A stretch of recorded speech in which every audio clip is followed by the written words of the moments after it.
আপনার পোশাক ভালো, পরিচ্ছদ ভালো, কথাবার্তা ভালো, আপনি কর্পোরেট লাইফে অত্যন্ত সুন্দর করে কথাবার্তা বলতে পারেন, কিন্তু আপনার অন্তরটা কয়লার চাইতে কুচকুচে কালো, মুখের মধ্যে মধু আর অন্তরের মধ্যে চিরতার রস, এমন অবস্থায় আপনার কোনো আমল আল্লাহ পাক রব্বুল আলামিন কবুল করবেন না।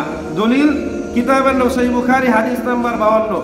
রাসূল বলেন, আলা ওয়া ইন্না ফিল জাসাদি মুদগাতান ইযা সালাহাত সালাহাল জাসাদু কুল্লুহু ওয়া ইযা ফাসাদাত ফাসাদাল জাসাদু কুল্লুহু আলা ওয়া হিয়াল কলব আও কামা ক্বালা আলাইহিস সালাতু ওয়াস সালাম।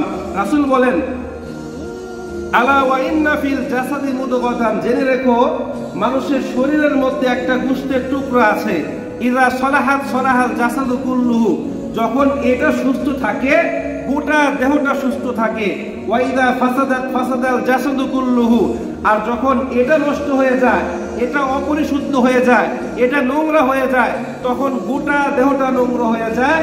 আলা ওয়া হিয়াল কলব, আর সেই গোশতের টুকরাটার নাম হচ্ছে কলব তথা অন্তর।